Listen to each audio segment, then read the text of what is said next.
education, politics, climate, people, lovely.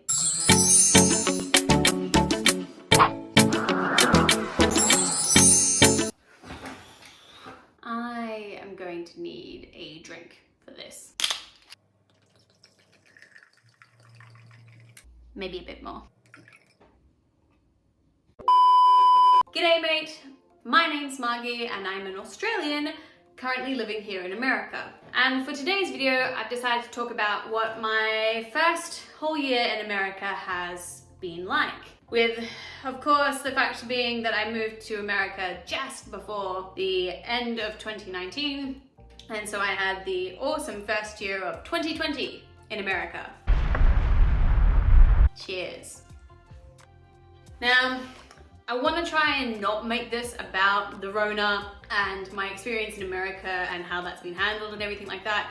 I don't want that to be this kind of video. I want to focus more on what it's been like as me, as an Australian, living in America with other American people and what they've been like and my experiences here as a whole, I guess, in terms of the culture. And just, yeah, reflecting more on that experience in this year and not so much how the pandemic has affected our lives, because it's affected everyone's lives around the world, no matter where you live. So no matter where I was going to be, it was still going to affect my life. So I want to keep that separate. Let's just focus on America instead. If you're new to my channel though, and you're interested in this sort of Australian perspective or Australian versus American videos, make sure to hit that subscribe button down below for more videos like that. And while you're there, if you can take 2 seconds to hit that like button too, it really means a lot to me and the YouTube algorithm in helping to grow my channel so that one day I could have enough money to actually just visit my home country. $30,000 for flights at the moment. Anyway, I was living in Japan before I came to America. And this was the first time that I had not chosen to move to this country, well, to move to any country, or chosen the city that I was moving to.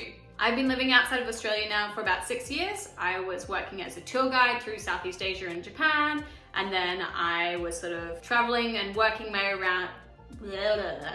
I was traveling and working my way around. Why can't I say this? I've had too much wine already.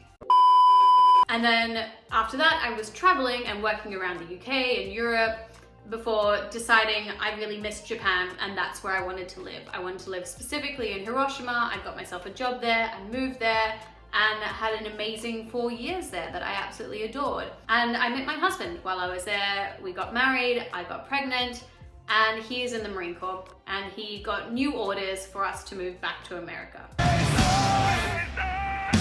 It was both a positive and a negative for me. I was leaving the place that I had chosen to make my home to go to this new place that I had never been to before.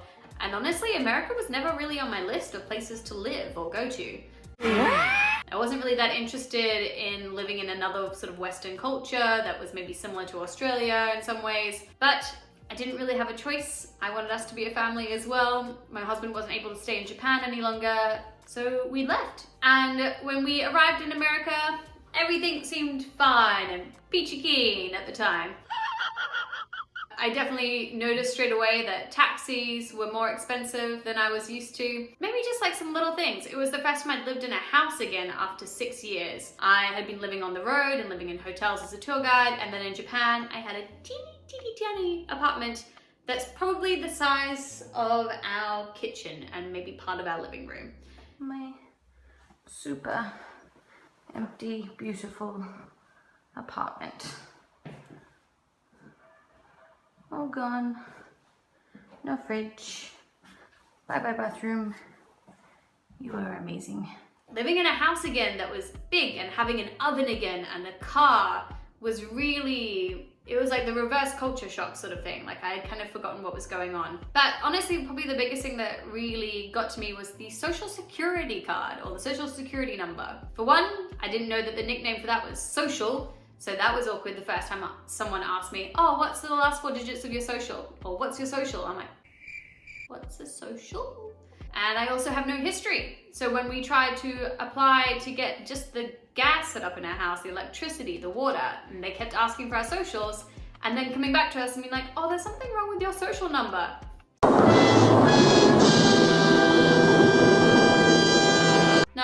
just new.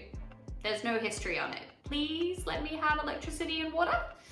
That's something weird for me because in Australia we don't have social security numbers. That is a very American kind of thing. Everything in Australia is just done off any type of ID. So usually your driver's license or your passport, things like that. Having a social was a whole new concept, and the fact that that's linked to everything, that blows my mind. So obviously following on from the social, the next thing I had to get was a bank account. And again, the fact that your social's with that, and I couldn't get a credit card. Not that I need one, I had just paid mine off from Australia after however many years. But the whole credit score thing as well, also brand new. I've never had that before. That kind of blew my mind that you need good credit to get a credit card, to get all these other things. Yeah, I don't know, I was confused. So the Marine Corps sent us to Yuma in Arizona.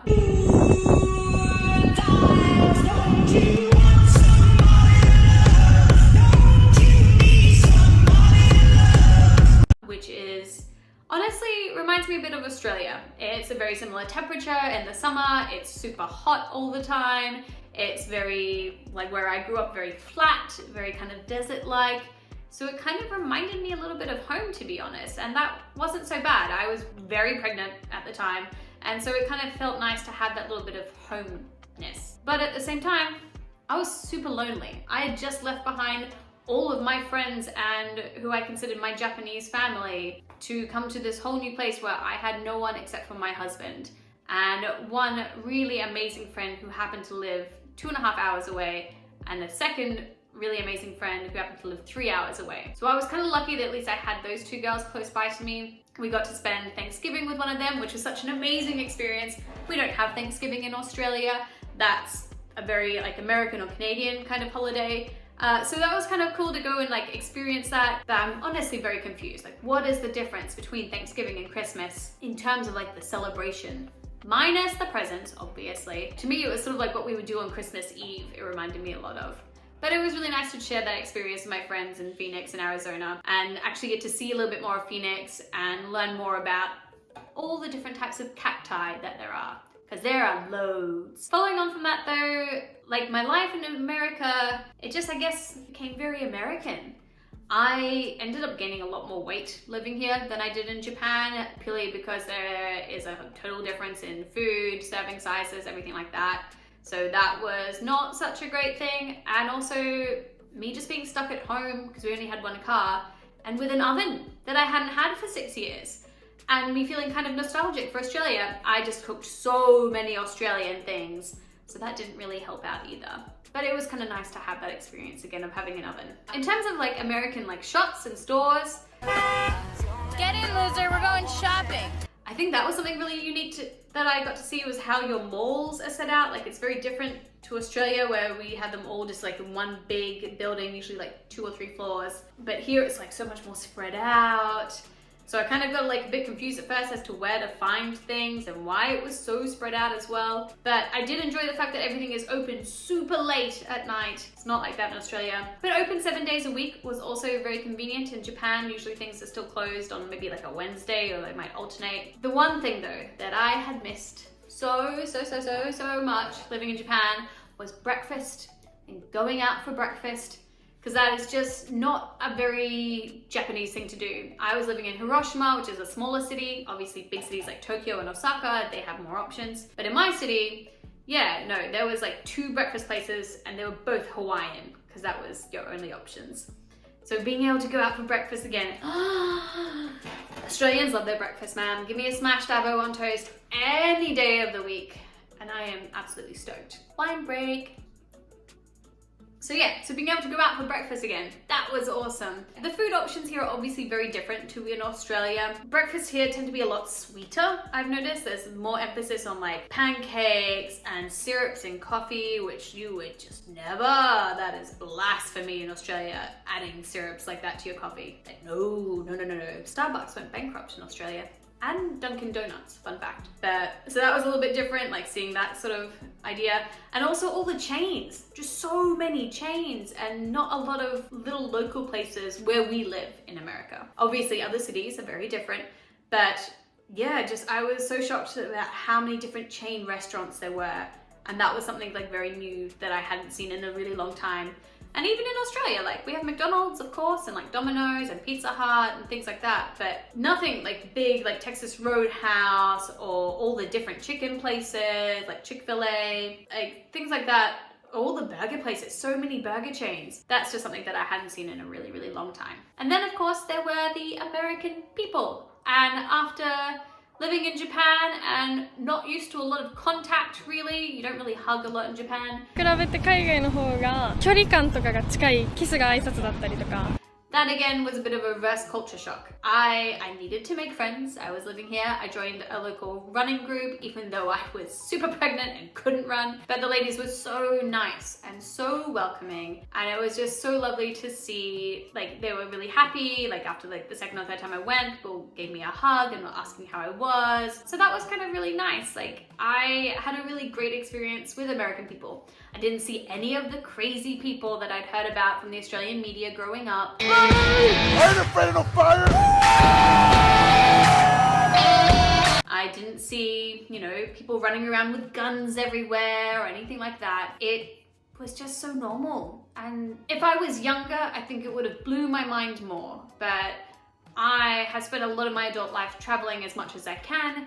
And so I was kind of like, yeah, I've met a lot of Americans before and knew that they weren't going to be the stereotypical loud, crazy, gun-toting type of American. Of course, we were here during 2020 with the election. Yeah, Trump's got a pretty bad rap in Australia as well, as almost every other country overseas, I would say. So seeing actual Trump rallies and people doing like the car trains down the street and things like that, just seeing how patriotic Americans are. Like people are actually having flags in their front yards. Wow. That blew my mind. Like I couldn't even imagine anyone in Australia with the Australian flag in their yard unless it's like Parliament House or a government building.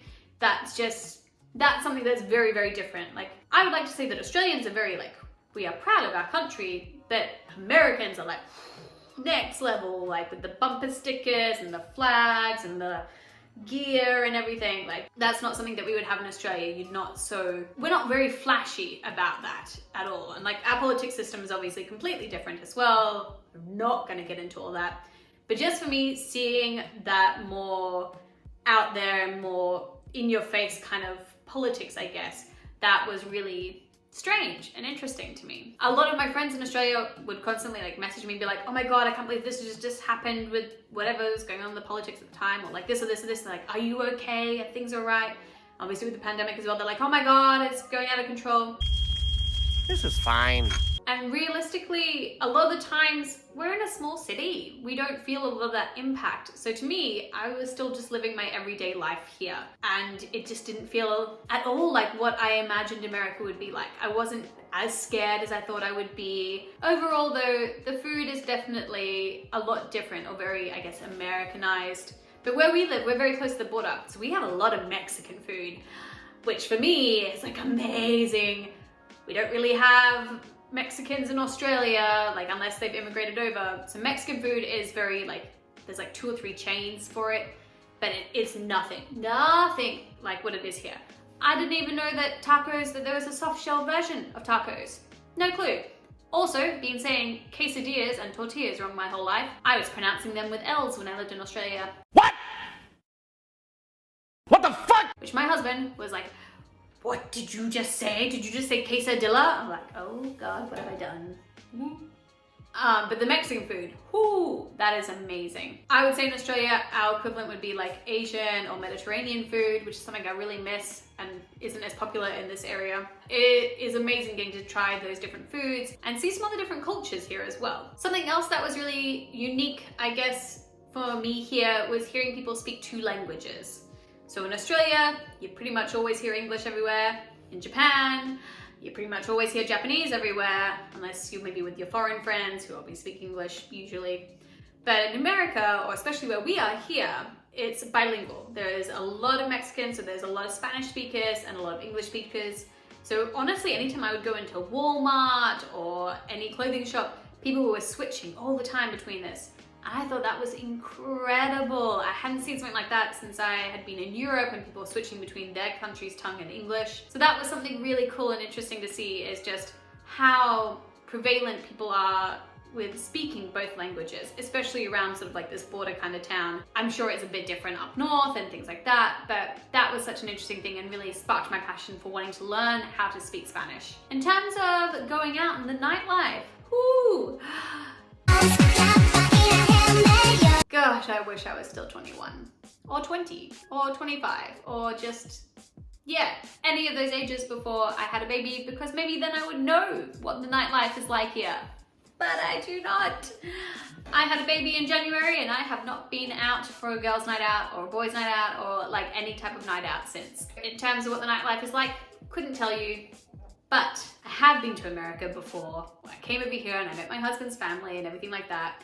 And when we did go out to the clubs and everything like that, honestly, it's the same as what it was in Australia. The only difference was New Orleans, where you're allowed to drink on the street. But in Japan, you can drink literally anywhere as well. So that wasn't so much of a culture shock, but in comparison to Australia, where it's very, very strict, yeah, that's a little bit different. Overall, I want to say that my first year in America, minus the pandemic, has been positively average. It's probably the best way I could put it. I had all these hopes and dreams of getting to travel to Mexico, getting to travel around America with my family on weekends and things like that and see more of the country, which we haven't, of course, been able to do.